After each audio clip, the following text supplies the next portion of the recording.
I never imagined my own parents would say those words to my face, that they preferred my sister's children over mine.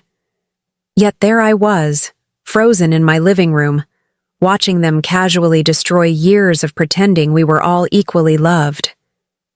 The silence that followed felt like a physical weight pressing against my chest, and in that moment, I knew nothing between us would ever be the same again. Before we jump back in, tell us where you're tuning in from, and if this story touches you, make sure you're subscribed because tomorrow, I've saved something extra special for you. It started on what should have been an ordinary Sunday dinner. My home had always been the gathering place for our extended family, a tradition I'd maintained for nearly 7 years. Every third Sunday, without fail, my modest suburban house would transform into a bustling hub of conversation, laughter, and the occasional family drama. I'd spend hours preparing homemade lasagna, my father's favorite, fresh salads, and my specialty garlic bread that my nieces and nephews would fight over. My children, Ethan and Sophie, would excitedly prepare the table, making little name cards and arranging wildflowers they'd picked from our garden. My husband, Mark, had left for a business trip that morning, kissing me goodbye and reminding me not to stress too much about the dinner. "It's just family," he'd said with a reassuring smile, having no idea how those words would turn bitter by nightfall. The day had started so well. Sophie, my 8-year-old daughter, had spent the morning helping me bake an apple pie, her small hands carefully arranging the lattice top with surprising precision for her age. Ethan, who had just turned 11, was proudly setting up a new board game he'd saved his allowance to buy, excited to show his cousins after dinner. My house smelled of rich tomato sauce and baking spices. The dining room table extended to its full length and decorated with Sophie's handmade centerpiece. "Do you think Grandma will like my flower arrangement?" Sophie asked, adjusting a slightly wilted daisy.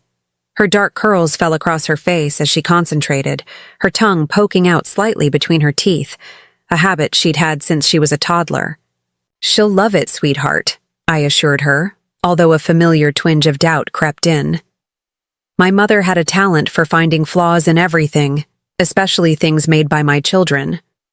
But I pushed the thought away. Today would be different. It had to be. My parents arrived first, my father carrying a bottle of wine, and my mother immediately scanning the room with her critical gaze. At 72, Eleanor Bishop still maintained her perfectly coiffed silver bob and impeccable clothing, her posture straight as a ruler from years of reminding me to stand up properly, Olivia. Slouching is for people who don't respect themselves. "The house looks comfortable," she said, her standard not quite compliment that I had learned to accept with a tight smile. My father, Robert, more affectionately known as Bob, gave me a genuine hug. He was the softer of my parents, though he rarely contradicted my mother. "Something smells delicious, Livy," he said, using my childhood nickname that no one else was allowed to use. Sophie rushed forward, proudly pointing to her centerpiece. "Look what I made, Grandma." My mother barely glanced at it. "That's nice, dear. Is that a weed in there?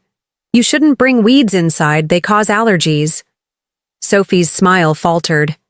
It's a wildflower." "Same difference," my mother replied, already moving toward the kitchen to inspect my cooking. Ethan approached next, holding his new board game. "Grandpa, look what I got. Maybe after dinner we could—" "Maybe, son," my father said distractedly, following my mother. I put my arms around both my children, giving them a reassuring squeeze. "They're just tired from the drive," I whispered, a lie we were all accustomed to. My sister Catherine arrived 20 minutes later with her husband James and their 3 children, 12-year-old twins Alexander and Victoria, and 14-year-old Elizabeth. The contrast was immediate and painful. My mother's face lit up as she embraced each of Catherine's children, cooing over Victoria's new haircut and asking Alexander detailed questions about his science competition. "And Elizabeth, look how tall you've grown," my mother exclaimed. "You look more like a proper young lady every time I see you." I busied myself in the kitchen, trying to ignore the familiar sting. Catherine followed me, looking immaculate as always in her designer dress and perfectly applied makeup. At 39, 2 years younger than me, she had somehow managed to become a successful corporate lawyer while maintaining a picture-perfect family, at least according to our mother's standards. "Need any help?" she asked, though we both knew she had no intention of actually helping. "I've got it under control," I replied, stirring the sauce with more force than necessary. "Mom seems in a good mood today," Catherine remarked, picking a cucumber slice from the salad. I gave a non-committal hum. My mother was always in a good mood around Catherine and her children. It was in my home, around my children, that her mood inevitably soured. Dinner started pleasantly enough. We passed dishes around, complimented the food, except my mother, who suggested the sauce could use a little something, and made the usual small talk about work and school. Then Ethan, excitedly recounting his latest soccer game, accidentally knocked over his glass of water. It wasn't a catastrophe, just water easily cleaned up, but my mother's reaction would have been appropriate for a house fire. "Honestly, Olivia," she said sharply as I quickly mopped up the spill, "don't you teach your children to be more careful? Alexander and Victoria would never make such a mess." At the table, I felt Ethan shrink beside me. "It was an accident, Mom," I said, keeping my voice level. "No harm done. It's that kind of permissive attitude that—" she started, but I cut her off with a look. "Who wants pie?" I asked brightly, standing to clear the dinner plates. As I served dessert, the conversation shifted to the upcoming summer vacation. My parents owned a lakeside cabin that had been in our family for generations. Every summer, we would spend 2 weeks there, fishing, swimming, and making s'mores around the fire pit. It was tradition, sometimes the only time my children got to see their grandparents in a relaxed setting. "So about the cabin this year," my father began, looking unusually uncomfortable. "We've been thinking of doing things a bit differently." I paused, the pie server hovering mid-air. "Different how?" My mother straightened her napkin. "Well, the cabin isn't getting any bigger and all the children are growing up. It's getting rather crowded." "We've never minded the crowd," I said carefully. "The kids love sharing the bunk room." "Yes, well," my father continued, avoiding my eyes, "we thought this year might be better with fewer people." A cold sensation began spreading through my chest. "Fewer people?" My mother sighed impatiently. "What your father is trying to say, Olivia, is that we'd like Catherine's family to come for the full 2 weeks, and perhaps you and your children could come another time. Maybe a weekend in August." The room fell silent. Even Catherine looked surprised. "You want us to skip the family vacation?" I asked, not quite believing what I was hearing. "Not skip, dear. Just reschedule," my mother replied. "But why?" The question came from Sophie, her small voice confused. "We always go together." My mother looked at Sophie as if just remembering she was there. "Well, sweetheart, the truth is that Alexander and Victoria have their swim competition training, and Elizabeth has her music camp right after. This is the only time that works for them. And they're getting to an age where those activities are quite important for their futures." "My soccer camp is important too," Ethan said quietly. My mother waved her hand dismissively. "Yes, I'm sure it is. But this is different." "How is it different?" I asked, my voice hardening. My parents exchanged a glance. It was my father who spoke, his voice attempting gentleness but failing. "Livy, you know we love all our grandchildren. But Catherine's children are at crucial developmental stages. Alexander and Victoria are showing real promise in academics and athletics, and Elizabeth is already being scouted by music programs. They need this structured environment. And my children don't deserve the same consideration?" I could feel the heat rising to my face. My mother set down her fork with a sharp clink. "Your children are different, Olivia. They're more free-spirited. Preparing and narrating this story took us a lot of time, so if you are enjoying it, subscribe to our channel. It means a lot to us. Now back to the story.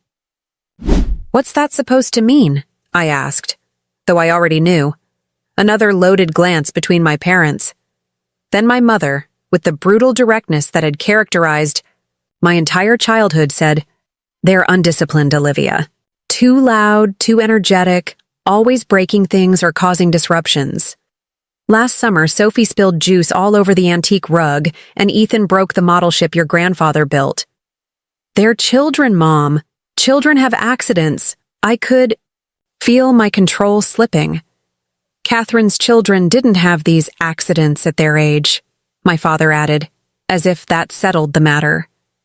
The silence that followed was thick enough to cut. I looked at my children's faces. Ethan staring down at his lap, Sophie's eyes welling with tears. Then I looked at my sister, expecting at least a token defense of her niece and nephew. But Catherine was studiously examining her pie, not meeting my eyes. Something inside me snapped. 20 years of swallowed responses, of making excuses for my parents' behavior, of telling my children, Grandma and Grandpa love you in their own way. It all rose up like a tidal wave. "So let me make sure I understand," I said, my voice dangerously calm. "You're uninviting my children from the family vacation because you prefer Catherine's kids." "Now, Livy, that's not what my father began. "Yes, it is," my mother interrupted. "We might as well be honest. Catherine's children are simply easier to have around. They're well-behaved, they have proper manners, and they show real promise. Your children are, well, they're sweet in their way, but they require so much more management." The room froze. Even my mother seemed to realize she had crossed a line. Sophie let out a small sob, and Ethan's face had gone completely white. "Sophie, Ethan, please go to your rooms for a few minutes," I said quietly. "But Mom," Ethan started. "Now, please." Once they had left, I turned back to my parents. "How dare you?" I whispered. "How dare you say those things about my children in their own home, in front of them?" "Olivia, don't be dramatic," my mother said, though she at least had the decency to look slightly uncomfortable. "We're simply being practical." "Practical?" I repeated. "Is that what you call openly favoring one set of grandchildren over another?" "We don't favor," my father began, but I cut him off. "You do. You always have. But I never thought you'd be cruel enough to say it out loud, to make my children feel like they're not good enough." "They're just being honest, Liv," Catherine finally spoke up. "Maybe if you were stricter with Ethan and Sophie—" "Don't," I warned her. "Don't you dare try to make this about my parenting." I stood up, my chair scraping against the hardwood floor. "The family vacation isn't the issue here. This is about years, decades, of you treating me and my children like we're somehow less important, less valuable than Catherine and hers. And I'm done with it." "Olivia, you're overreacting," my mother said with a dismissive wave. "This is exactly the kind of emotional outburst we're talking about. You never could control your temper." "Get out," I said quietly. My mother blinked. "Excuse me?" "Get out of my house." My voice was steady now, my decision crystallizing with each word. "All of you. Now." "Olivia, be reasonable," my father started. "I've been reasonable for 41 years, Dad. I've made excuses for how you treat my children. I've pretended not to notice when you give Alexander and Victoria expensive gifts while Ethan and Sophie get clearance store toys. I've smiled and nodded when you praise Elizabeth's piano playing but never bother to attend Sophie's dance recitals. But I'm done now. I'm done pretending." My mother stood up, gathering her purse with practiced dignity. "If that's how you feel, then perhaps we should go. You clearly need some time to calm down and think about how you're behaving." "No, Mom," I said, meeting her eyes directly. "You need time to think about whether you want to be grandparents to all your grandchildren, or none of them. Because from now on, that's the only choice you have. My father looked stricken. Livy, don't say things you'll regret. The only thing I regret, I replied, is how long I've allowed you to make my children feel less than. The silence stretched between us like a chasm. Finally, my mother nodded stiffly. Come, Robert. Catherine, gather your children. We're leaving. As they collected their things, I remained standing by the table, my hands flat against the surface to hide their trembling. Part of me couldn't believe what I was doing. These were my parents, my family. Sunday dinners were our tradition. But another part, the mother in me that would protect my children at all costs, knew this was long overdue. At the door, my father paused. Livy, please. Goodbye, Dad, I said, not trusting myself to say more. After they left, I leaned against the closed door, listening to the deafening silence of my home. Then I heard a small sound from the staircase. Ethan and Sophie sat huddled on the steps, their faces tear-stained and confused. Did you mean it, Mom? Ethan asked, his voice small. Are we not going to see Grandma and Grandpa anymore? I went to them, gathering them both in my arms. I don't know, sweetheart. That depends on Grandma and Grandpa, and whether they can learn. To treat everyone in this family with equal love and respect. Is something wrong with us? Sophie whispered against my shoulder. Why don't they like us as much? My heart broke at her words, but I pulled back to look them both in the eyes. Listen, to me, both of you. There is absolutely nothing wrong with you. Nothing. You are perfect exactly as you are. Energetic, creative, kind, wonderful children. The problem isn't with you. It never has been. Then why? Ethan began. Some people, I said carefully, even people in our family, have very specific ideas about how children should behave. They think being quiet and following all the rules is more important than being curious or creative or just being a kid. But they're wrong. I hugged them tighter, feeling their small bodies against mine. I will never let anyone make you feel like you're not enough, not even your grandparents. Do you understand? They nodded, though I knew they didn't fully comprehend what had happened tonight. How could they? I was 41 and still struggling to understand how my own parents could so callously dismiss their grandchildren. As I held my children, I knew the storm was just beginning. There would be angry phone calls, flying accusations, pressure from relatives to keep the peace. But something had shifted inside me tonight. A lifetime of seeking approval had given way to a fierce determination to protect what truly mattered. The family dinner tradition was over, but something new was taking its place, a commitment to breaking the cycle, to raising children who knew their worth didn't depend on meeting impossible standards. And as painful as tonight had been, I couldn't regret that. Little did I know that my parents' response would escalate this battle in ways I couldn't imagine, or that standing my ground would cost more than I ever expected to pay. The morning after, I had expelled my family from my home. I woke before dawn, my mind racing. The house felt eerily quiet without the usual Monday morning chaos. Mark still away on business, the children sleeping longer than usual after the emotional turbulence of the previous evening. I slipped out of bed and made my way to the kitchen, mechanically preparing coffee as memories from the disastrous dinner replayed in my mind. The casual cruelty of my mother's words. The way my father had looked anywhere but at me. Catherine's betrayal through silence. The devastation on my children's faces. I hadn't expected to sleep at all, but exhaustion had eventually pulled me under, only to release me into this strange liminal space between night and day, where everything felt simultaneously surreal and painfully clear. As the coffee maker gurgled, I stared out the window at the purple-gray sky and wondered if I had gone too far. 41 years of conditioning doesn't vanish overnight. The voice in my head that always urged reconciliation, that always found, Excuses for my parents' behavior was already whispering, maybe you overreacted, maybe you misunderstood. My phone lit up on the counter. A text from Mark. Meetings running long. Miss you and the kids. Everything okay with dinner? I set the phone down without responding. How could I possibly compress last night's earthquake into a text message? The sound of small feet padding across the kitchen floor pulled me from my thoughts. Sophie appeared in her unicorn pajamas, her curls wild from sleep, eyes still puffy from crying. "Morning, sweetheart," I said, forcing brightness into my voice.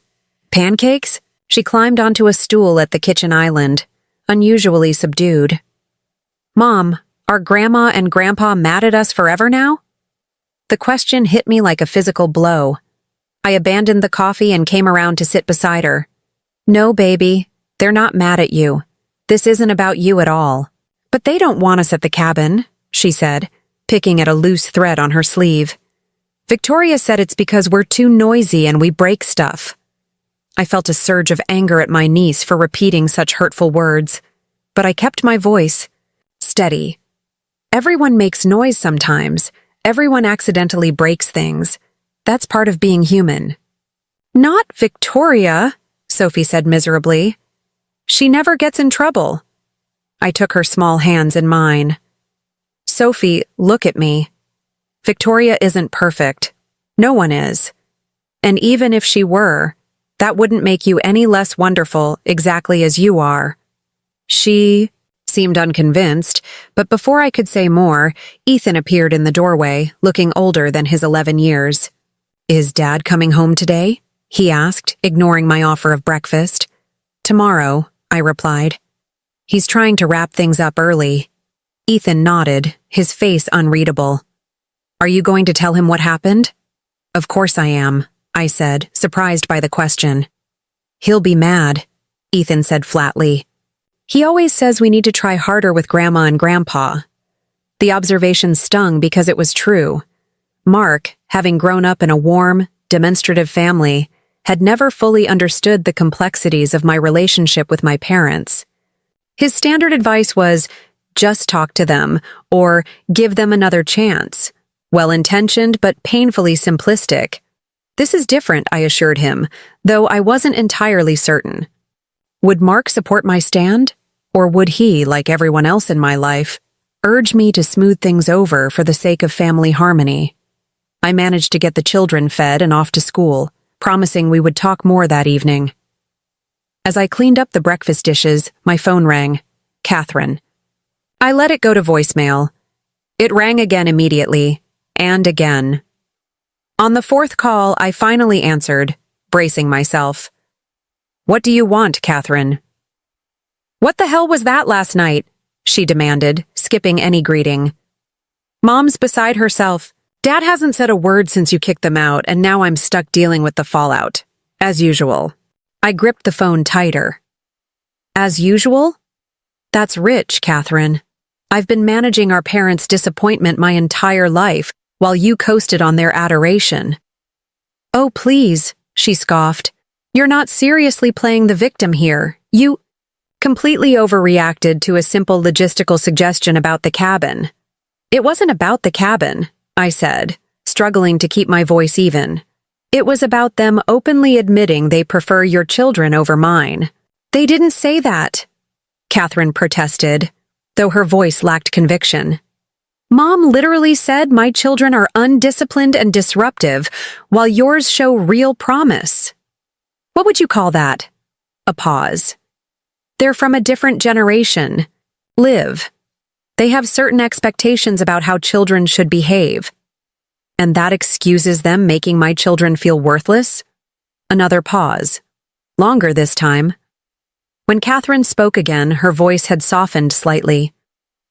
"Look, no one's saying, your kids are worthless, they're great kids, they're just different from mine. More spirited." "More spirited," I repeated. "That's the euphemism we're going with?" "Olivia, please. They're still our parents. They're not perfect, but they're family. Being family doesn't give them the right to hurt my children, Catherine. Not anymore." She sighed. That familiar sound of exasperation I'd heard throughout our childhood whenever I failed to fall in line. So, what now? You're just cutting them off? Over one comment? It wasn't one comment. It was the final comment in a lifetime of comments, looks, and actions that made it crystal clear where my children and I stand in the hierarchy of this family. You're being melodramatic, Catherine said dismissively. Mom says you should take some time to cool off, and then we can all pretend this never happened. I bet she does, I said bitterly. That's always been the family way, hasn't it? Sweep it under the rug, pretend everything's fine, and wait for me to cave. It's called being mature, Olivia. I almost laughed. No, Catherine. It's called enabling. Toxic behavior. And I'm done with it. Tell Mom and Dad they're welcome to apologize to my children. Sincerely apologize, whenever they're ready. Until then, we're taking a break from family gatherings.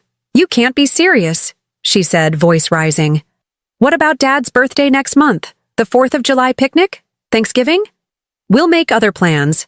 The kids will be devastated if their cousins aren't there. This time I did laugh, a short, harsh sound. Funny how you're suddenly concerned about the children's feelings. Were you concerned last night when your daughters were hearing their grandparents call their cousins undisciplined and disruptive? That's different? It's not different, Catherine. It's just not happening to your children, so you don't care. I could almost hear her recoiling from the accusation. When she spoke again, her voice was ice cold. You know what? Fine. Have it your way. But don't come crying to me when you realize what a mistake you're making. She hung up before I could respond. I set the phone down with trembling hands, adrenaline coursing through me. Never in my life had I spoken to my sister. That way, directly, without apology, without immediately backtracking to keep the peace. It felt both terrifying and exhilarating. I spent the rest of the morning in a daze, going through the motions of my freelance graphic design work without really seeing the screen. By noon, my inbox contained 4 emails from my mother, subject, lines ranging from your behavior to we need to talk, 2 missed calls from my father, and a group text from my aunt asking what was going on with the family. Ignored them all and drove to the elementary school to have lunch with the children, something I rarely did but suddenly felt desperately important. Seeing their faces light up when I appeared in the cafeteria made something resolve within me. This was worth any family fallout. That afternoon, as I waited in the carpool line to pick them up, I received a text from my father. Your mother and I are coming over tonight to sort this out. We'll be there at 7. Not a request, but an announcement. So typical of how they operated, assuming I would rearrange my life to accommodate them. I texted back, No, I meant what I said. We need space right now. His response was immediate. This isn't optional, Olivia. I stared at those words for a long moment, feeling a lifetime of patterns trying to reassert themselves. The good daughter would acquiesce. The peacekeeper would open the door and listen to their explanations, their justifications, their subtle shifting of blame. The child still desperate for approval would apologize for overreacting. But I wasn't just their daughter anymore. I was a mother whose children had been hurt. That changed everything. I typed my response with steady fingers. Yes, it is optional. If you come to my house tonight, I won't answer the door. I turned off my phone, not willing to see his response or give him the opportunity to wear me down.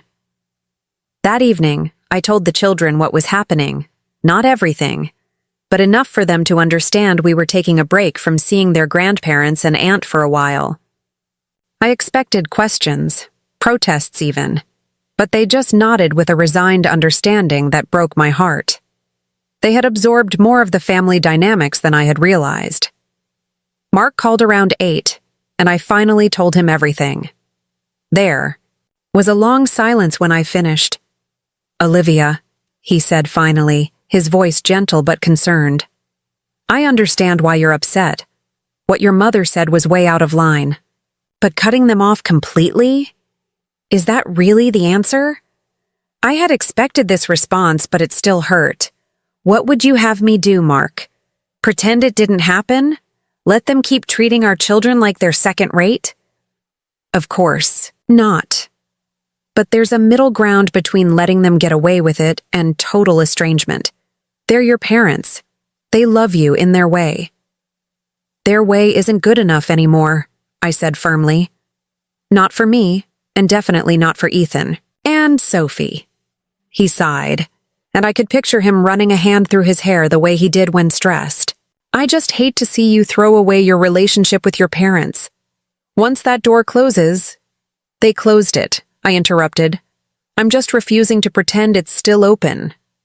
We talked in circles for another 20 minutes before agreeing to discuss it more when he got home. I knew he meant well, but a lifetime of healthy family relationships had left him unable to fully comprehend what I was dealing with. To him, all family conflicts were ultimately resolvable with enough goodwill and communication. He couldn't understand that some wounds run too deep for Band-Aid solutions. At precisely 7:00 p.m., headlights swept across the living room wall as a car pulled into our driveway. My stomach clenched. I peered through the curtains to see my parents' Lexus idling there, my father's silhouette rigid behind the wheel, my mother's head turning toward our front door. I stepped back from the window, heart hammering. The doorbell rang, then again, more insistently. I stood perfectly still in the middle of the living room, not even breathing. After a minute, knocking replaced the doorbell, first polite, then increasingly forceful. Olivia, we know you're in there, mother's voice called, loud enough to carry through the door. Stop being childish and open up. The children were upstairs, but I still worried they might hear. I crept closer to the door, not to open it, but to speak through it. I told Dad not to come, I said, keeping my voice low but firm. I meant it. Please leave. We are not having this conversation through a door, my mother replied indignantly. Let us in immediately. There's no conversation to have right now, I said.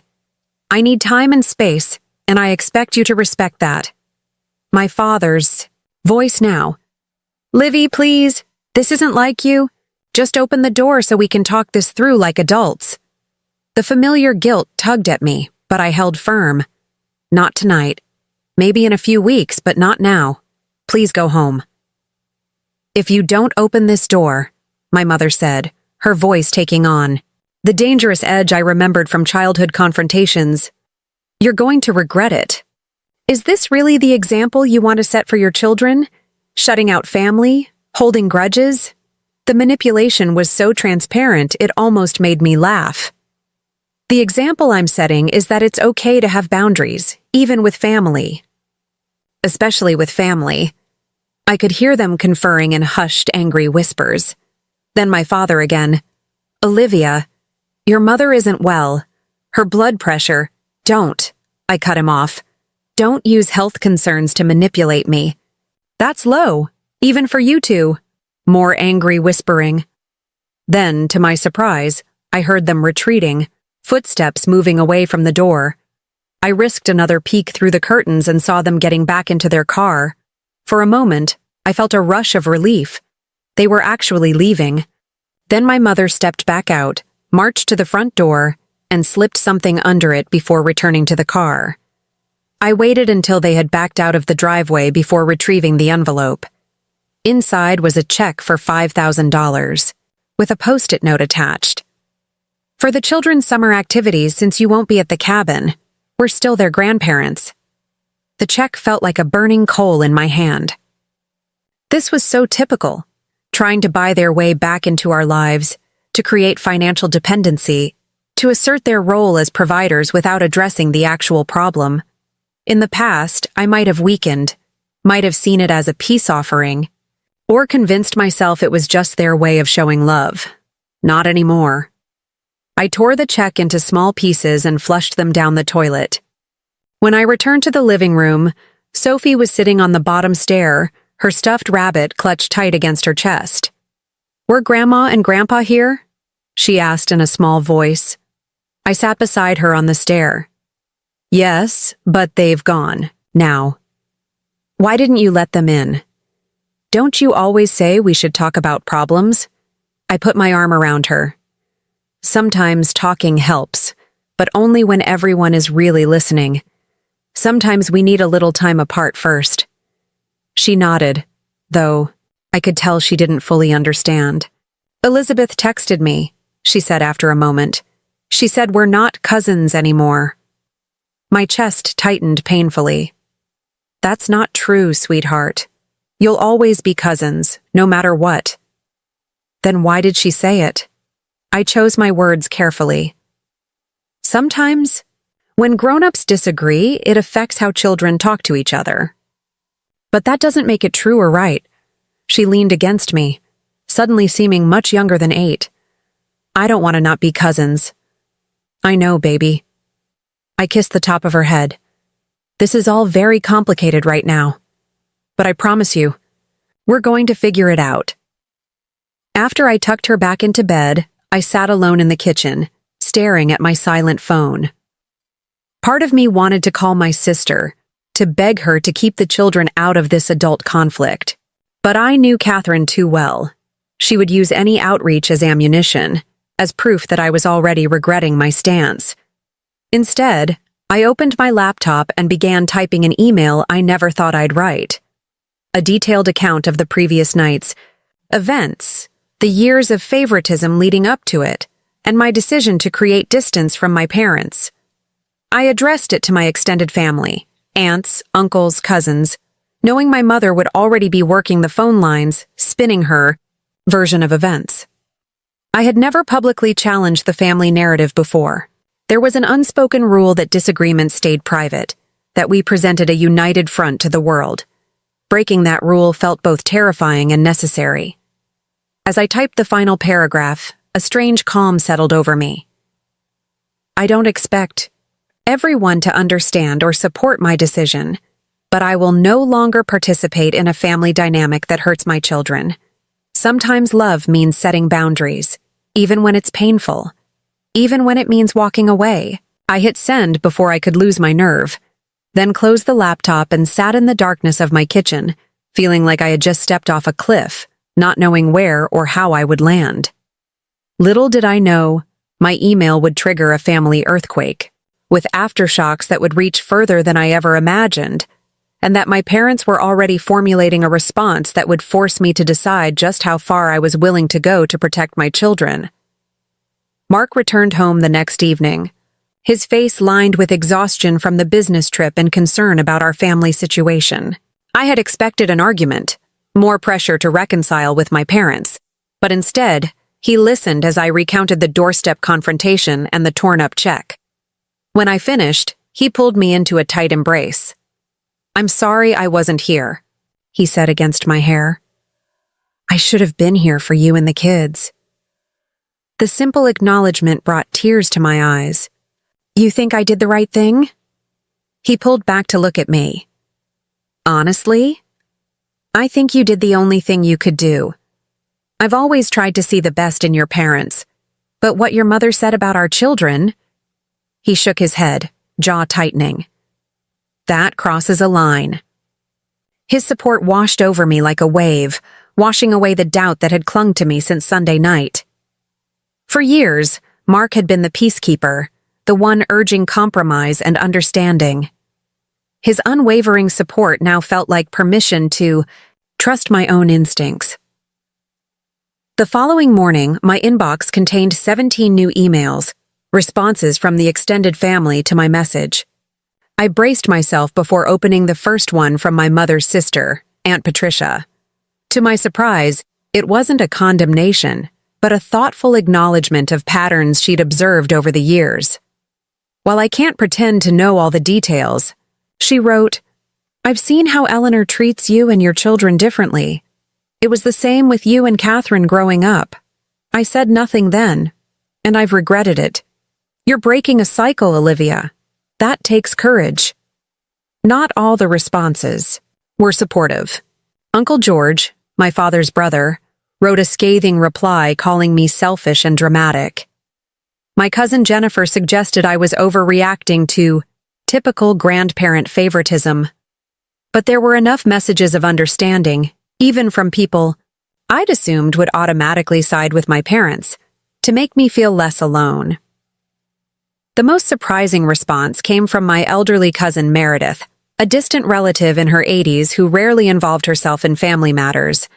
Your grandmother Rebecca faced this exact situation with her own mother-in-law, who blatantly favored one grandchild over the others. Rebecca did what was expected in those days. She endured it silently while watching her children internalize the message that they weren't good enough. On her deathbed, she told me it was her greatest regret. "Stand your ground, Olivia. This pattern is older than you know." I printed her message and pinned it to my bulletin board, a reminder that I wasn't just fighting a personal battle, but pushing back against generations of harmful family dynamics. 3 days passed with no direct contact from my parents or Catherine. I knew it was the calm before the storm, but I used the time to focus on Ethan and Sophie. We planted flowers in the garden, had a movie night with their favorite pizza, and I took a day off work to volunteer at their school field day, something I normally would have been too busy to do with my packed schedule of family obligations. The children seemed lighter somehow, as if the absence of their grandparents' critical gaze allowed them to relax in ways I hadn't fully realized they couldn't before. Sophie chattered more freely at dinner. Ethan invited a friend over without first anxiously cleaning his room to grandparent standards, small changes that spoke volumes. Then came Saturday, exactly 1 week after the disastrous dinner. I was helping Sophie with her science project in the kitchen when the doorbell rang. Through the peephole, I saw not my parents, but Catherine, standing alone on the porch with an uncharacteristically uncertain expression. I hesitated, then opened the door halfway. "Catherine, can I come in?" she asked, none of the anger from our phone call evident in her voice. "Just to talk. No ambush, I promise." I studied her for a moment, then stepped back to let her in. Sophie looked up from the kitchen table, her face lighting up briefly before dimming as she remembered the new family dynamics. "Hi, Aunt Catherine," she said cautiously. Catherine attempted a smile. "Hey, Soph. Cool project." "We're making a model of the water cycle," Sophie explained, her natural enthusiasm winning out over wariness. "Want to see?" "Maybe in a bit, honey," I interjected. "Aunt Catherine and I need to talk first. Why don't you take your project up to your room for now?" Once Sophie had gathered her materials and disappeared upstairs, I turned to my sister. "What do you want, Catherine?" She took a seat at the kitchen island, running her finger along the granite countertop. "Things have gotten out of hand. Have they?" I poured myself a cup of coffee, but didn't offer her one. From where I stand, they're finally exactly where they should be. Mom and Dad are devastated, Liv. Dad's barely eating. Mom keeps bursting into tears. "Is that really what you wanted?" I leaned against the counter. What I wanted was for my children to be treated with the same love and respect as yours. What I wanted was for my parents to acknowledge their behavior and apologize. Have they expressed any interest in doing that? Catherine shifted uncomfortably. "They feel attacked. That email you sent to the entire family was the truth." "It was your version of the truth," she countered. "And now you've got the whole extended family taking sides, congratulating you for standing up to the big bad wolves while Mom and Dad are being vilified. If telling the objective truth about what happened makes them look bad, that's not my problem," Catherine sighed, her composure slipping. "Look, I didn't come here to fight. I came because—" She hesitated, then reached into her purse and withdrew an envelope. "Because of this." I took the envelope warily, half expecting another check. Inside, however, was a legal document. As I scanned it, confusion gave way to disbelief, then burning anger. A petition for grandparent visitation rights? I looked up at her, stunned. They're suing for the legal right to see my children? Catherine at least had the decency to look uncomfortable. They're just exploring their options, Liv. They feel like you've given them no choice. No choice? I slapped the document down on the counter. They had plenty of choices. They could have apologized. They could have reflected on their behavior. They could have respected the boundaries I set. Instead, they're taking me to court? They're afraid they'll never see Ethan and Sophie again. And whose fault is that? I demanded. All they had to do was treat my children with basic kindness and respect. That's literally the bare minimum. Catherine stood, raising her hands in a placating gesture. I told them this was a bad idea, but they wouldn't listen. Mom went to see their lawyer the day after you sent that email. The timing made a cold fury wash over me. So this isn't about missing their grandchildren. It's about punishing me for speaking up publicly. It's complicated. It's really not. I cut her off. It's about control. They lost control over me. So now they're trying to use the legal system to get it back.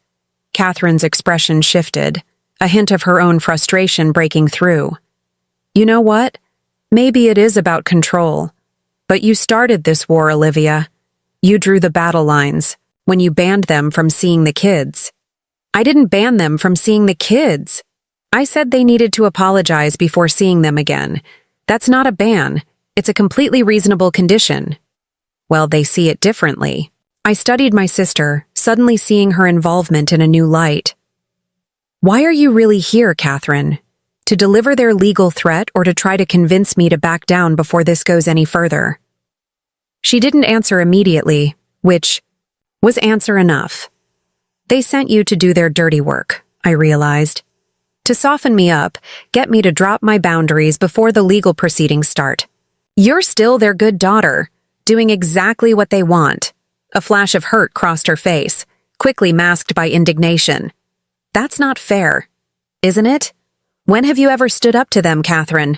When have you ever done anything that might jeopardize your position as the favorite? You have no idea what my relationship with them is like, she said quietly. I know exactly what it's like. You do what they want. They shower you with approval. I've watched it my whole life. Catherine grabbed her purse, clearly ready to leave. I tried to help, Olivia. Remember that when this gets ugly. It's already ugly, I replied. And for the record, you didn't come here to help me. You came to help them. After she left, I sat at the kitchen table with the legal document, my hands trembling with anger and a growing sense of dread.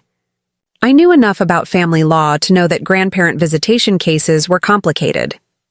While parents' rights were generally prioritized, courts did sometimes grant visitation rights to grandparents, especially if they could demonstrate an established relationship with the children. The petition detailed all the ways my parents had been involved in Ethan and Sophie's lives, birthday parties they'd attended, Christmas gifts they'd given, the occasional school pickup when I'd been desperate for help. It was all framed to make them sound like devoted grandparents whose access to their beloved grandchildren had been arbitrarily and cruelly cut off. There was no mention of the favoritism, the criticism, the subtle undermining of my parenting, or the damage their behavior had inflicted on Ethan and Sophie's self-esteem. No mention of the condition I'd set for resuming contact, a simple, sincere apology. I called Mark at work, something I rarely did.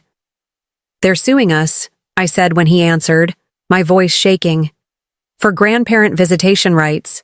His response was immediate and firm. We'll fight it, all the way, whatever it takes. That evening, we sat down with the children to explain the situation in the gentlest terms possible.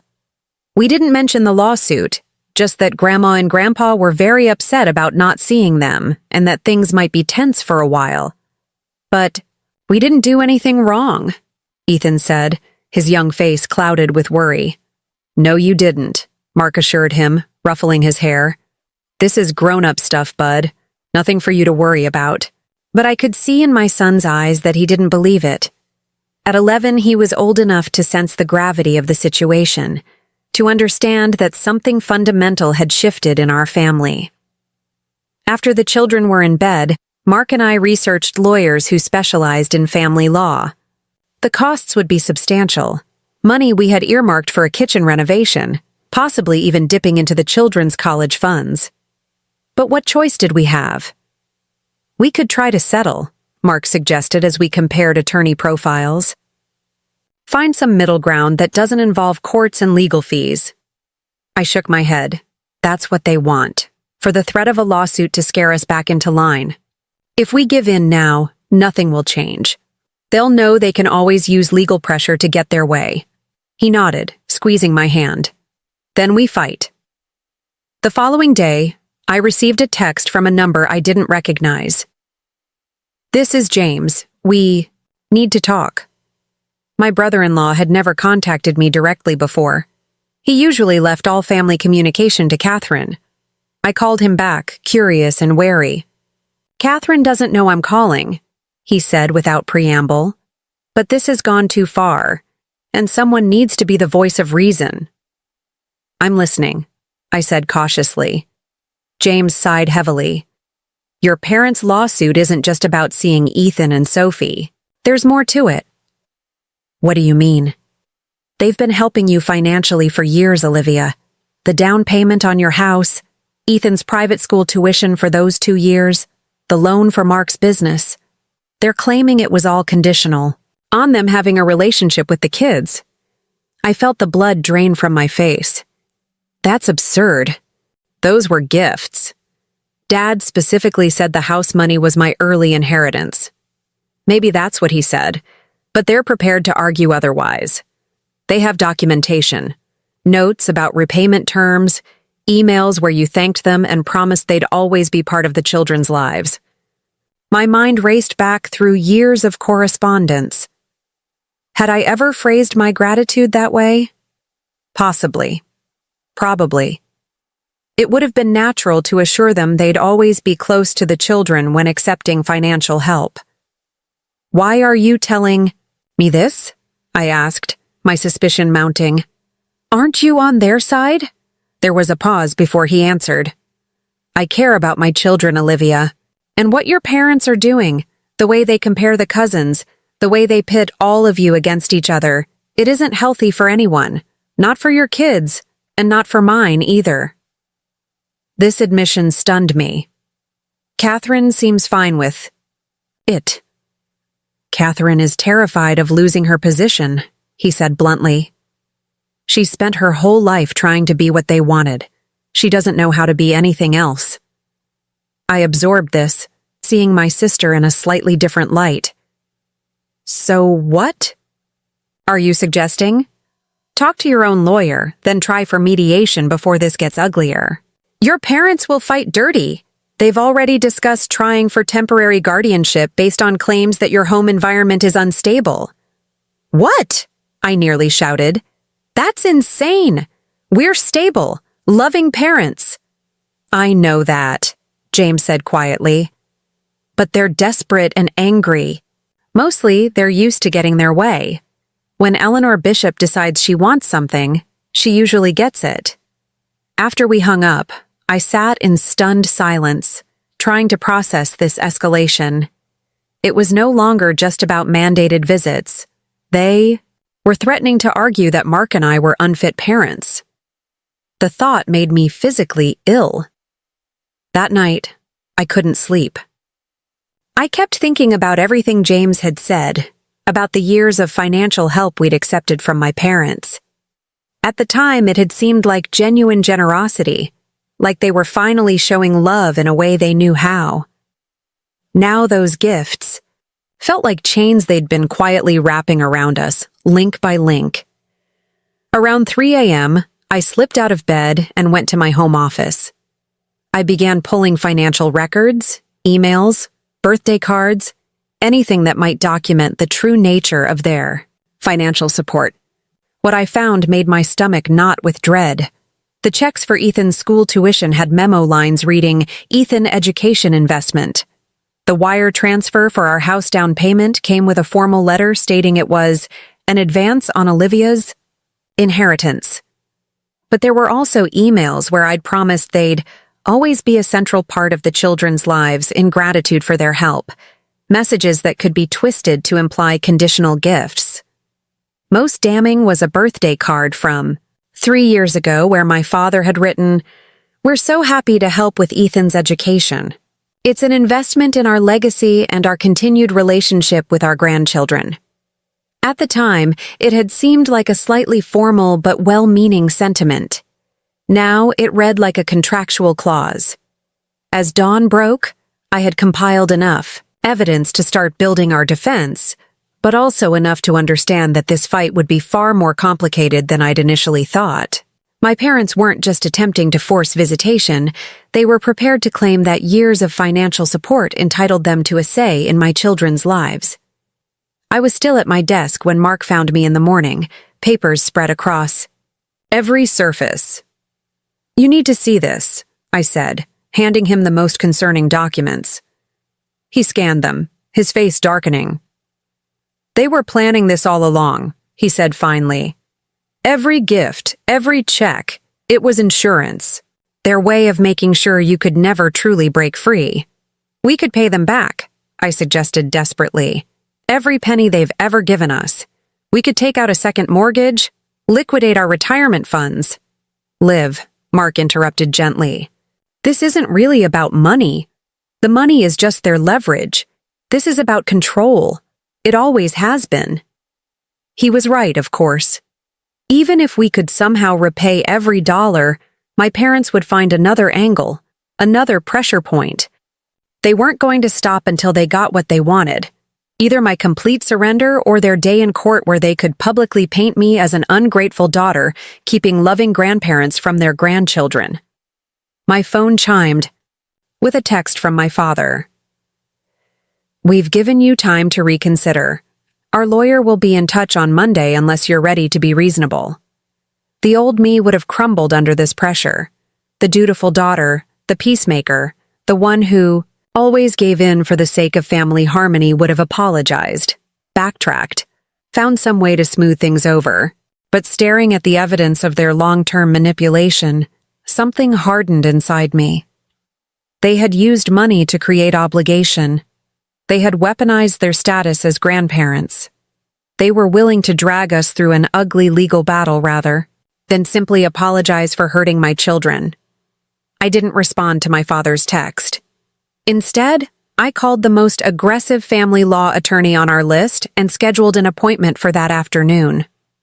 Then I woke the children, made them pancakes shaped like stars, and told them I loved them exactly as they were. As I watched them eat, laughing over maple syrup and orange juice, I made a silent promise.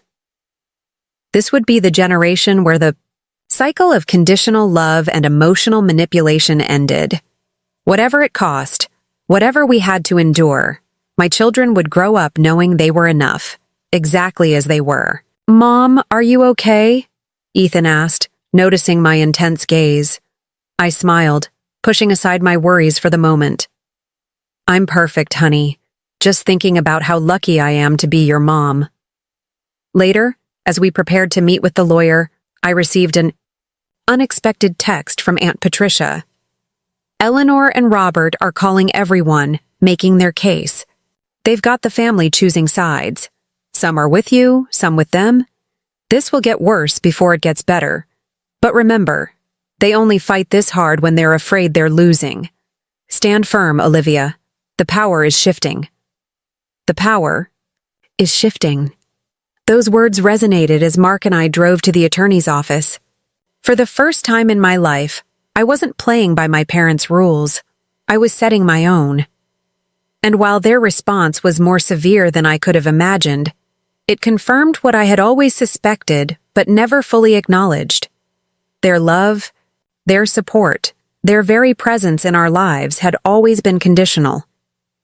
Now the conditions were clear, the battle lines drawn. They had financial resources and a lifetime of manipulating the family narrative on their side. I had the truth and the fierce determination to protect my children from repeating my own childhood experiences. As we parked outside the law office, Mark squeezed my hand. "Whatever happens, we're in this together. You're doing the right thing, I nodded, drawing strength from his certainty. I know. For the first time, I really know. Little did I realize that our legal consultation would reveal options my parents never anticipated, and that the real power shift was yet to come. The fight for my children's emotional well-being was just beginning, and I was finally ready for war. Mrs. Carlyle, I'm going to be direct with you, Diane Levine, our newly hired attorney, stated as she reviewed the documents spread across her desk. Your parents have built a case that, while manipulative, could potentially hold up in court. Mark and I exchanged worried glances. The law office, with its dark wood paneling and leather chairs, felt both intimidating and reassuring. A serious place for the serious battle ahead. So you're saying we could lose? I asked, my throat tight. Diane leaned forward, her expression thoughtful. In grandparent visitation cases, courts typically consider whether an ongoing relationship is in the children's best interest. Given their history of involvement, the financial support, and the relatively recent nature of the estrangement, a judge might rule for some limited visitation rights. My heart sank. The thought of being legally forced to expose my children to my parents' toxic behavior made me physically ill. However, Diane continued, her tone shifting, their overreach gives us an opportunity. This petition contains claims about financial agreements that go far beyond typical grandparent rights. They're essentially arguing that financial gifts created a contractual right to access your children. That's a dangerous precedent no family court judge would want to set. She sorted through the papers, pulling out several key documents, and these emails where they discuss investment in your children's futures, especially in the context of their later threats.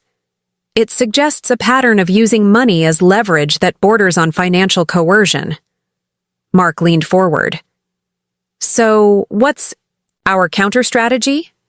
Diane's smile was razor-sharp. We go on the offensive. We file a countersuit claiming intentional infliction of emotional distress through financial manipulation and parental alienation.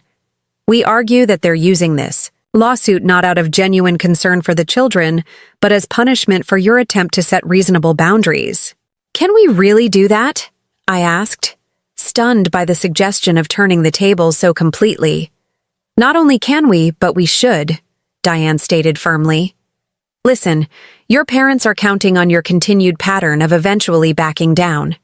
They've structured their entire case around the assumption that you'll be too afraid of conflict, too concerned about family harmony, to truly fight back. She was right. Even now, a part of me wanted to call my parents and find some compromise, some way to avoid the ugliness of a court battle. Diane seemed to read my thoughts. Olivia, I've handled dozens of cases like this. The only way to break this cycle is to show them once and for all that their usual tactics won't work anymore, that the cost of trying to control you through legal means will be higher than they're willing to pay. As we left the attorney's office with a detailed action plan, I felt both terrified and strangely liberated. For the first time, I wasn't just reacting to my parents' manipulations, I was actively countering them. The next morning, reality crashed in when I checked my email and found a message from the elementary school principal requesting a meeting regarding some concerns that have been brought to our attention. A cold dread settled in my stomach as I called the school. Ms. Bentley, what's this about? I asked when the principal came on the line. There was an uncomfortable pause. Mrs. Carlyle, I received a call yesterday from your mother expressing concerns about Ethan and Sophie's home environment. She mentioned potential instability that might be affecting their academic performance.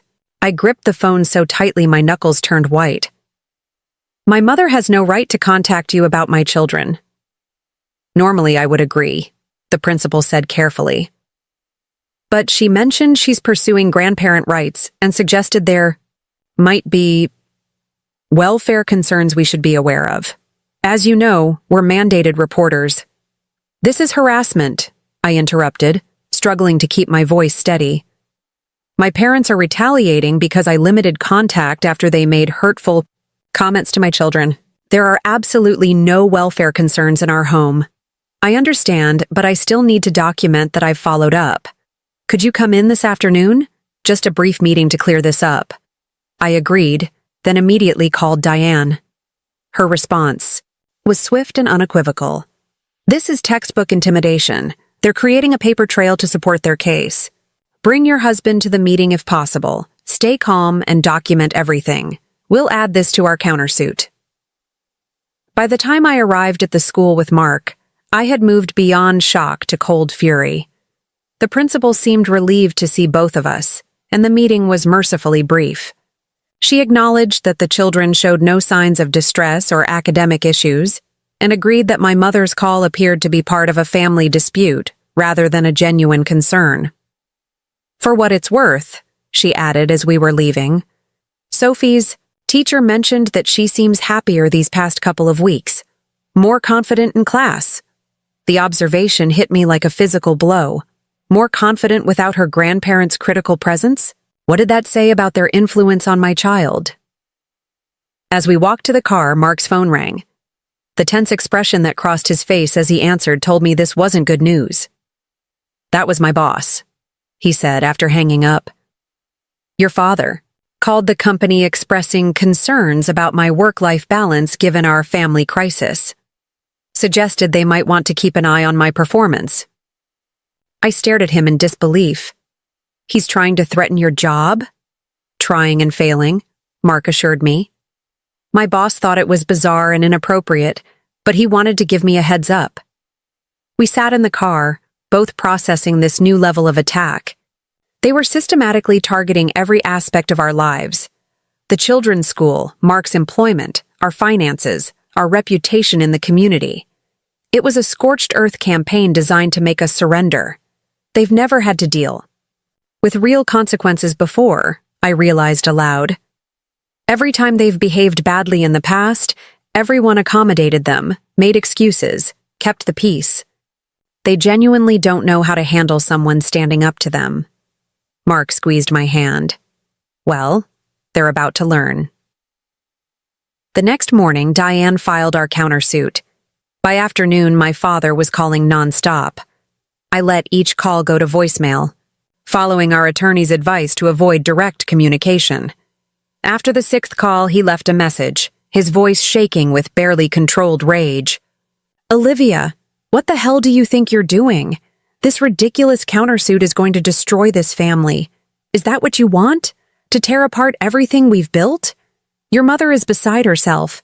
If you had any idea what this is doing to her health, you need to call off your attack dog of a lawyer and start behaving like a member of this family again. I played the message for Diane, who simply nodded. Classic Darvo, deny, attack, reverse victim, and offender. They initiated legal action. But now you're the aggressor for defending yourself. It's actually good evidence for our case. 3 days later, my parents escalated further. A formal letter arrived from Child Protective Services stating they had received a report and were obligated to investigate. The caseworker who visited our home was professional and apologetic, clearly recognizing the situation for what it was. A malicious report likely filed to create leverage. She completed her assessment quickly, finding no concerns whatsoever, and assured us the case would be closed immediately. But the damage was done. The mere fact of the investigation, the stranger, walking through our home, inspecting our refrigerator, asking the children questions about how we treated them, left all of us shaken. That night, Ethan had a nightmare for the first time in years, and Sophie became clingy, afraid I would somehow disappear. They crossed a line, Mark said as we sat at the kitchen table after finally getting the children back to sleep. His voice was different than I'd ever heard it. Hard, resolute. Using CPS as a weapon? That's unforgivable. I nodded, a cold certainty settling over me. This isn't about grandparent rights anymore. This is about punishment. They're willing to traumatize their own grandchildren to get back at me for defying them. The next morning, I emailed Diane with a new instruction. No more holding back. Use everything we have. Within hours, our revised countersuit was filed, now including claims of harassment, filing false reports to government agencies, and intentional infliction of emotional distress on minor children. Diane also petitioned for an emergency hearing on a temporary restraining order that would bar my parents from contacting the children's school, Mark's employer, or any government agency regarding our family without court approval. The judge granted the emergency hearing for the following day. Facing my parents across a courtroom was surreal. My mother perfectly composed in an expensive suit, my father looking distinguished and somber. They barely glanced at me, as if I were a stranger rather than their daughter. Their attorney argued passionately against the restraining order, painting a picture of devoted grandparents desperately concerned about their grandchildren's welfare, forced to seek help from appropriate authorities out of pure love and worry. Then Diane presented our evidence. The timeline of events showing the CPS report came immediately after our countersuit. The recorded voicemails with thinly veiled threats, the call to Mark's employer, the documentation of the pattern of favoritism and emotional manipulation that had led to the original estrangement. The judge, a stern woman in her 60s, listened carefully to both sides. When the arguments concluded, she removed her glasses and addressed my parents directly.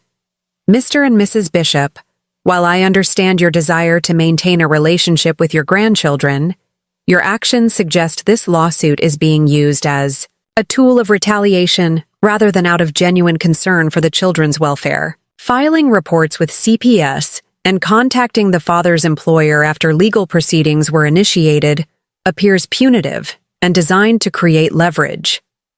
She replaced her glasses, reviewing her notes. I'm granting the temporary restraining order, prohibiting contact with the children's school, Mr. Carlisle's employer, or any government agency regarding this family. Furthermore, I'm ordering all parties to attend mediation before this case proceeds further. This family needs to step back from the brink before irreparable damage is done. As we left the courtroom, I caught my mother's eye for the first time. The look she gave me wasn't anger or hurt. It was pure, cold hatred, as if I were an enemy rather than her child. In that moment, I finally understood that this had never really been about love for my children. It had been about ownership and control, about maintaining the family hierarchy with themselves at the top, their authority unquestioned. The court-ordered mediation was scheduled for the following week. The days leading up to it were eerily quiet. No calls, no emails, no further attacks. I should have felt relieved, but instead, I sensed they were regrouping, planning their next move. The night before mediation, I received an unexpected visitor. Catherine, looking uncharacteristically disheveled, appeared on my doorstep after the children were in bed. "Can I come in?" she asked, her voice hoarse as if she'd been crying. I hesitated, then stepped back to allow her inside. We sat at the kitchen table, an uncomfortable silence stretching between us. "I didn't know about the CPS report," she finally said. "Or the call to Mark's work. I would never have approved that." "But you knew about the lawsuit," I pointed out. She nodded miserably. "They said they just wanted visitation rights. I didn't realize they would go this far." "Didn't you?" I searched her face. "You've spent your whole life watching them bulldoze over anyone who defies them. What did you think would happen when I refused to back down?" Catherine stared down at her hands. "They've never been like this with me. I knew they could be difficult, controlling.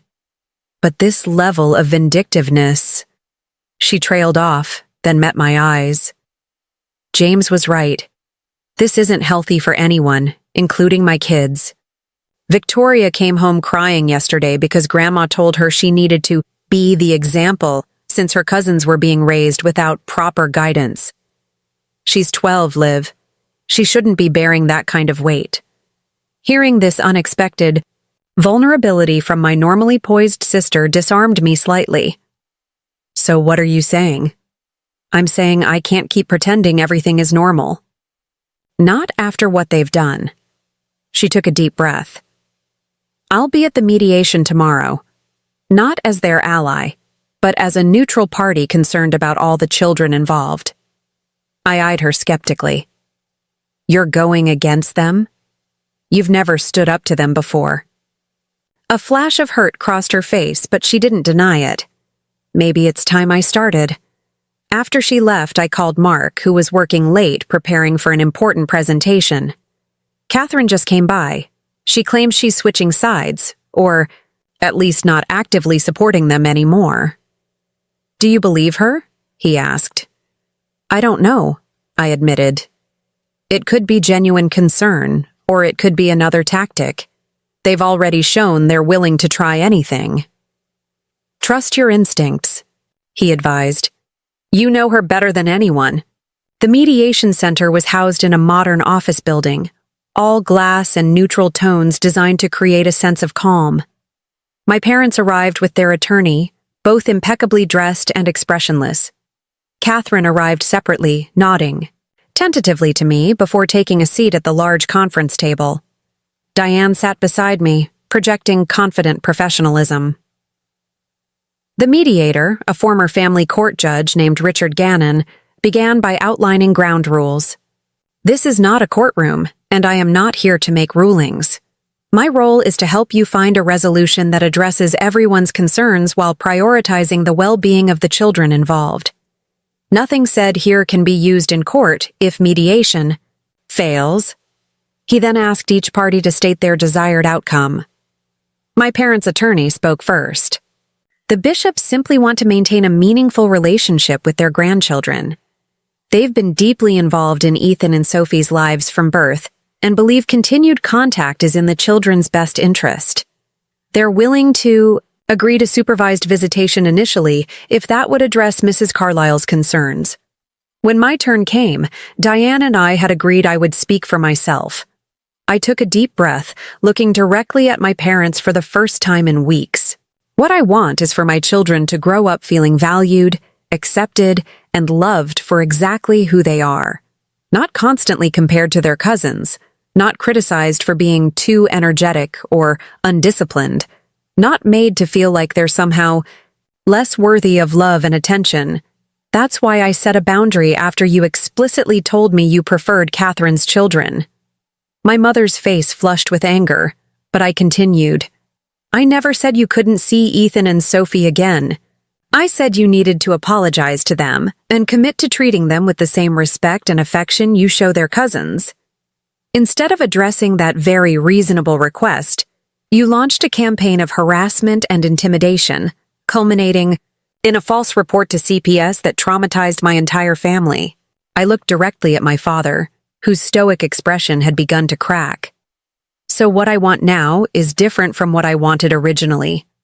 Now I want legal protection from further harassment. I want acknowledgement of the harm you've caused. And I want any future contact with my children to be at my discretion, based on demonstrated changes in your behavior. The mediator nodded to Catherine.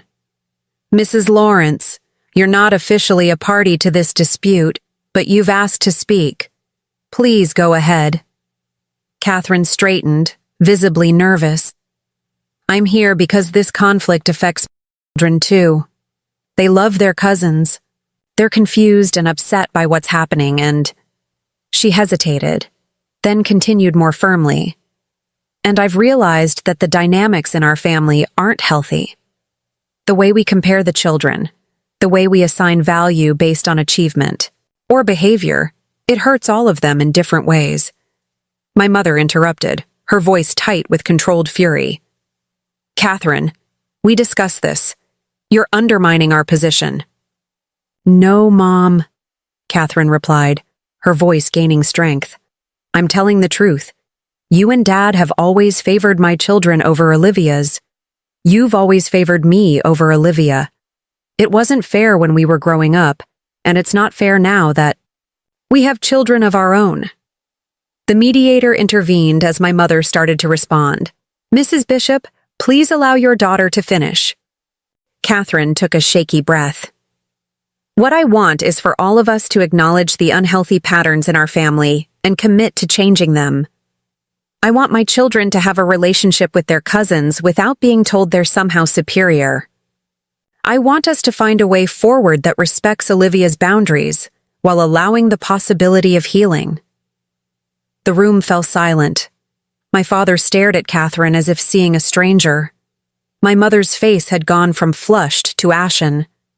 For the first time, they were facing unified opposition from both their daughters, and they clearly had no script for this scenario. The mediator seized the moment. It seems to me that the core issue here isn't about grandparent rights at all. It's about acknowledging harmful patterns of favoritism and committing to healthier family dynamics. Would you agree, Mr. and Mrs. Bishop? My father looked at his attorney, who nodded slightly. We may have certain expectations about behavior that could be perceived as favoritism, he conceded reluctantly. Perceived? I couldn't help interjecting. You literally told me you prefer Catherine's children because they're better behaved. My mother's composure finally cracked. Well, they are. Is it our fault your children run wild while Catherine's know how to behave in public? Is it wrong to appreciate children who don't break things, who speak respectfully, who achieve academically? The mediator leaned forward. Mrs. Bishop, with respect, what you're describing is conditional love, caring for children based on their behavior, rather than simply because they are your grandchildren. That's the core issue your daughters are raising. This is ridiculous, my mother snapped. Of course we love all our grandchildren, but that doesn't mean we can't have standards. I met Catherine's eyes across the table, seeing in them the same realization I was having. Our parents were incapable of seeing the fundamental problem. In their worldview, love was inherently conditional, a reward for meeting expectations rather than a given. The mediation continued for hours, with proposals and counter-proposals, moments of tentative progress followed by sudden regressions. By late afternoon, it was clear we had reached an impasse. My parents would not acknowledge the harmful nature of their behavior or commit to meaningful change. They wanted access to the children on their terms, with no restrictions and no accountability. As the mediator prepared to end the session, my father made one final appeal, addressing me directly for the first time. Olivia, you're tearing this family apart over nothing but hurt feelings. After everything we've done for you, the financial support, the childcare when you needed it, the connections we've provided, this is how you repay us? By keeping our grandchildren from us? By turning your sister against us? What kind of daughter does that? His words hung in the air, the underlying threat clear. Continue this fight, and you'll be cast out of the family permanently. In the past, such a threat would have devastated me, sent me scrambling to make amends. But now, looking at my parents' rigid faces, understanding at last the transactional nature of their love, I felt only a deep, cleansing certainty. The kind of daughter who becomes a better parent than you were, I replied quietly. The kind who breaks the cycle. The mediation was officially declared unsuccessful. As we prepared to leave, my mother approached me one last time, her voice low enough that only I could hear. You think you've won because you got Catherine on your side. But you have no idea what you've started. If you force this to court, we'll make sure everyone knows what an ungrateful, unstable daughter you've always been. We'll bring up everything.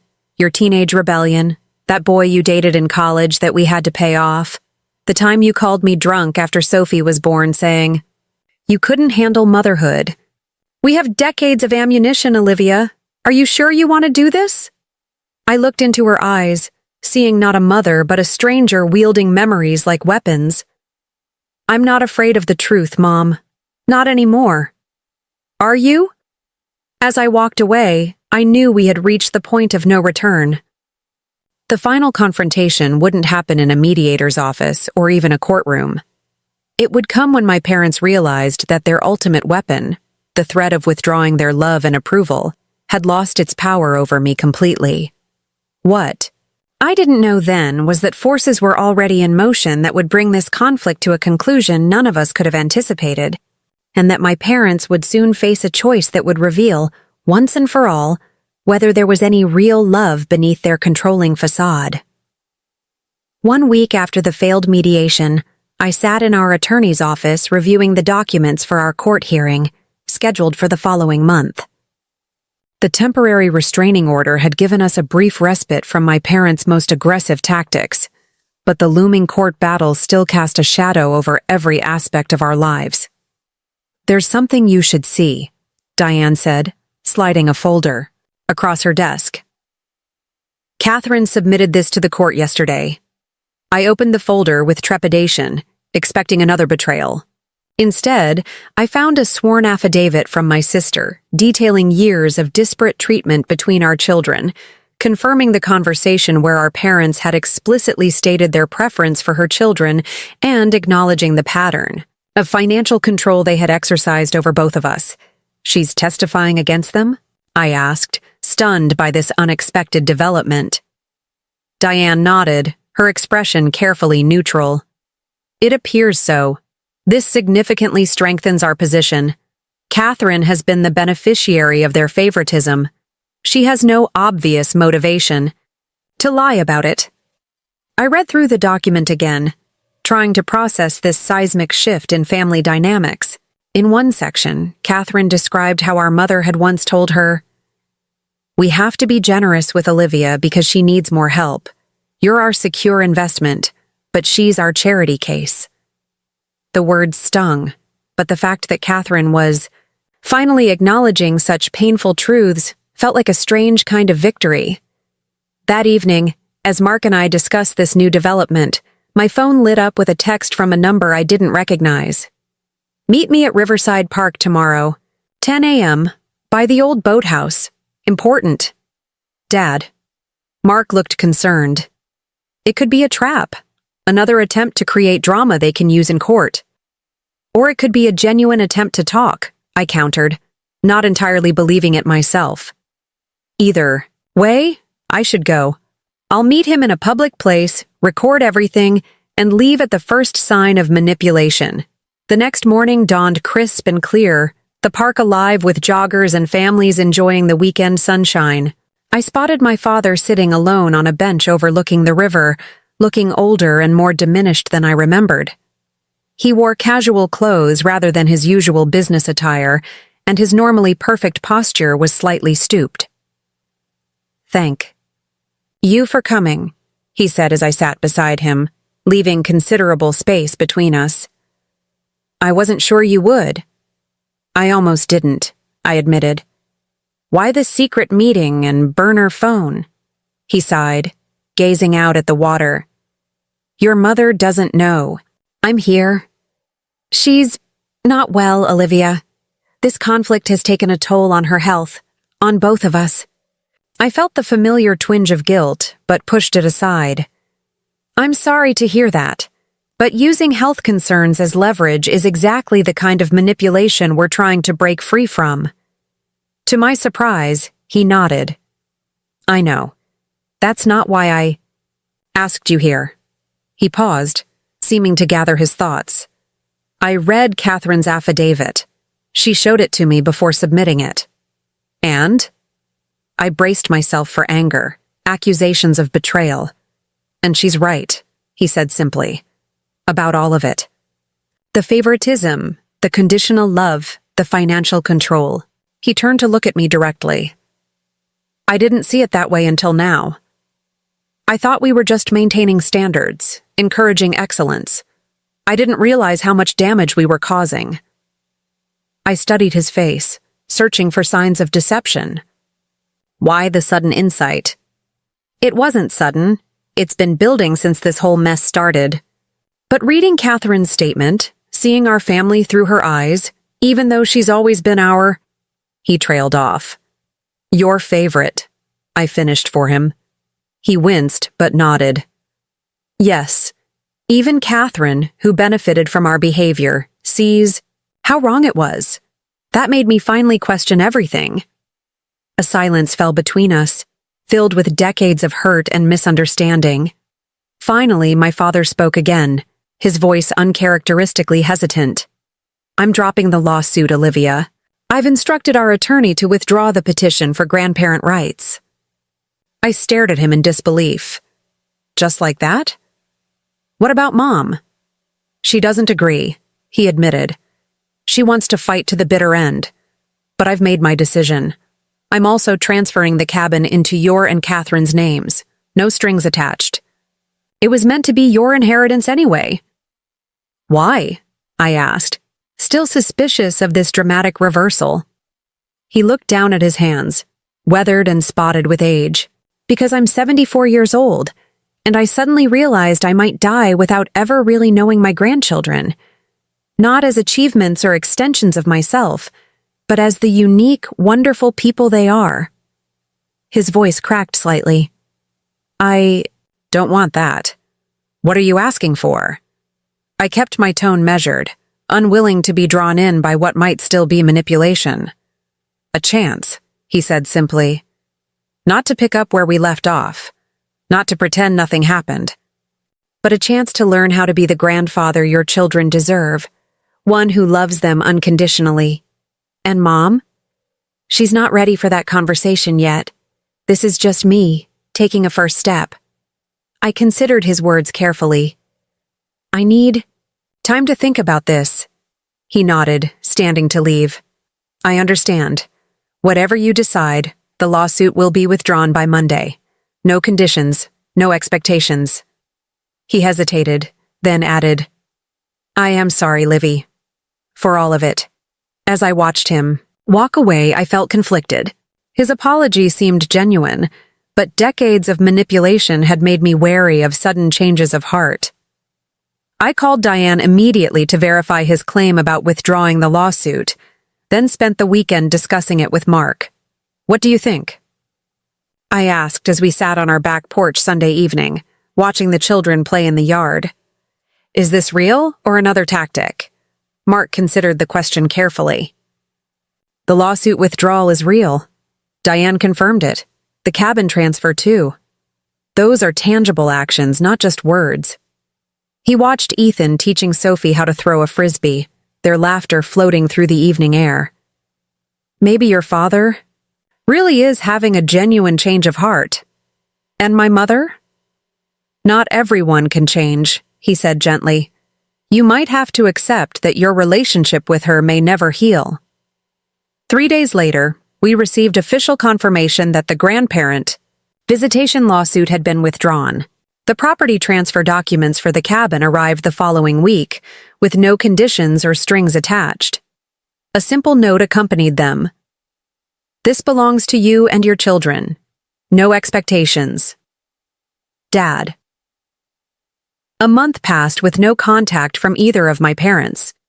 I heard through Catherine that our mother had retreated into angry silence, refusing to discuss the withdrawn lawsuit or my father's independent outreach. Catherine herself was navigating her own recalibrated relationship with our parents, setting boundaries while trying to maintain contact. "It's strange," she confessed during our first tentative lunch together, the beginning of our own healing process. "For the first time in my life, I'm not trying to be the perfect daughter. It's terrifying and liberating at the same time." As summer approached, I thought about the cabin by the lake, now co-owned by Catherine and me. The place that had been the site of so much family history, both good and bad, was now ours to redefine. "We should use it," Mark suggested one evening. "Reclaim it with new memories." After much thought, I texted my father, "We're taking the kids to the cabin next weekend. If you'd like to come for Saturday lunch, just you're welcome. No pressure either way." His response was simple. "I'd be honored. Thank you." That Saturday at the cabin was awkward, tentative, but also the beginning of something new. My father arrived with no gifts, no grand gestures, just a humble willingness to connect with Ethan and Sophie on their terms. He listened to Ethan's detailed explanation of his video game with genuine interest. He sat patiently while Sophie showed him her rock collection, admiring each one as if it were precious. When he left, he hugged me briefly. "Thank you for this chance," he whispered. "I won't waste it." Over the following months, we established a new, carefully structured relationship. My father would visit occasionally, always respectful of our boundaries, gradually earning back trust through consistency and respect rather than grand gestures or financial support. My mother remained distant, unable or unwilling to adjust to the new family dynamic. As for Catherine and me, we began the slow work of rebuilding our relationship without competition or comparison. Our children, once unwitting pawns in a toxic family system, now had regular cousin playdates free from the weight of expectations or favoritism. "Do you think Grandma will ever come around?"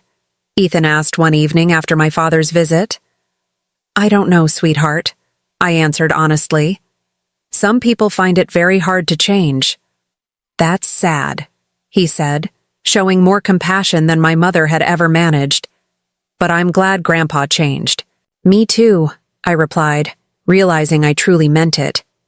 The family I had once known, hierarchical, conditional in its love, ruled by my mother's rigid standards and my father's silent acquiescence, was gone.